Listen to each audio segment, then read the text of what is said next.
Gary Harris, sports director, WVUA, and also the Gary Harris Show on Tide 100.9. And of course, what's going to help out the quarterback more than anything, except the offensive line, would be wide receiver play. And it was just such a stark contrast when we saw those four great wide receivers play together that were all first round picks over that 2 or 3 year stretch.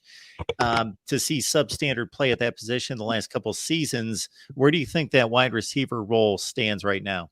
Well, I think it's going to be better than it was last year.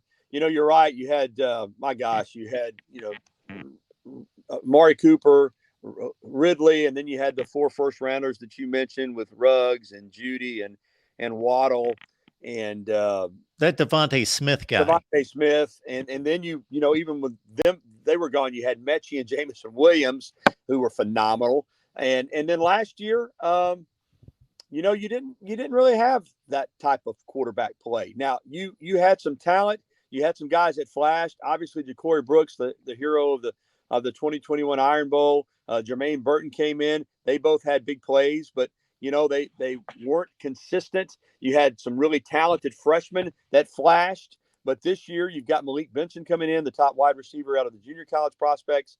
Out of the junior college ranks. And then again, you got Prentice and Bond and Law, like I said, freshmen that all flash. So they've got numbers, they've got talent, they've got speed, they've got bigger receivers that can be possession guys. I mean, they got a lot of different type wide receivers that on paper, it looks pretty good. But as far as production, yeah, they have not had a guy step up to say, hey, I'm the number one, I'm a potential first round draft pick. So I think that the wide receiving group as a whole is pretty talented, but it's much like the quarterbacks from the standpoint that it's just not proven to be the same level that Alabama's been accustomed to. So we'll see. George has been so great the last 2 years, but this team was 4 minutes away from a national championship 2 years ago and lost in the last play of the game twice last year. Is it really much been lost in this program? I know that the national narrative is that Georgia's so far ahead of everyone and Alabama's lost something and maybe Saban's lost his fastball, but is it really that far from what it's been? I don't think so, Mark. I think it's overreactionary on the basis that, everybody's wanted to see Alabama kind of, go down a little bit. And listen, it's just 2021 when Alabama was thumping Georgia in that SEC championship game. We're not talking about just winning the game. We're talking about thoroughly beat down against a team that was a big favorite and undefeated.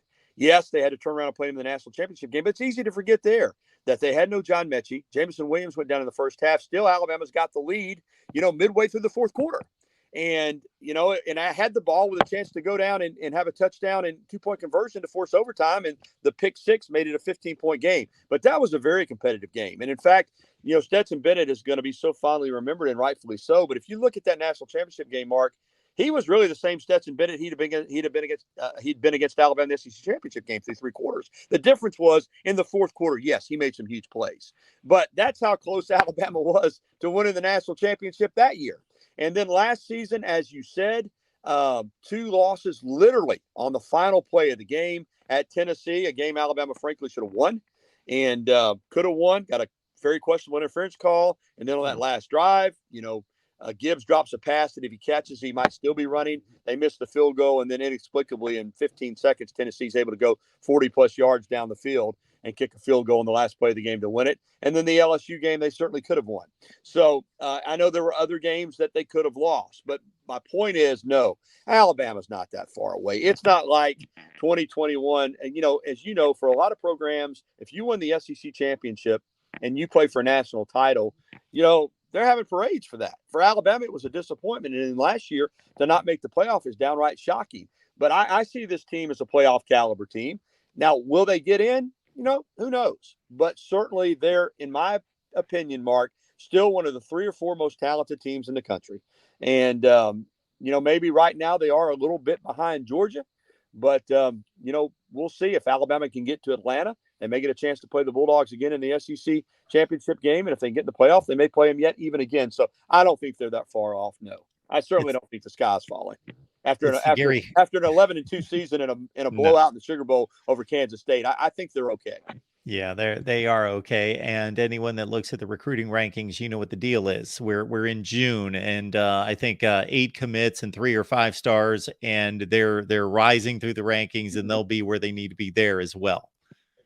Yeah, just keep on rolling. That's something. As long as Nick Saban is the head coach here, I don't care if when he got here when he was 56 or now that he's 71 going on 72. He'll quit doing the job when he feels he can't do the job. Mark, as long as he's the head coach here, Alabama's going to recruit. He is the standard. He is the model that whether it's Kirby Smart or Steve Sarkisian or Lane Kiffin, all these coaches around the country, they use the Nick Saban model when it comes to recruiting. He's the best I've ever seen as a head football coach in terms of recruiting. It is the Gary Harris Show, Tide 100.9, also the sports director there at WVUA in Tuscaloosa. Gary, we always appreciate the time. Appreciate you stopping by, sir. I appreciate it. My pleasure as always, Mark. And again, I hate that the camera didn't work, but listen, we got probably better to not have to see me yapping and just get to hear me. So I enjoyed it. Great stuff, Gary. Thank you so much. Thank you. All right, Gary. Thank you. I Thanks, appreciate Mark. it.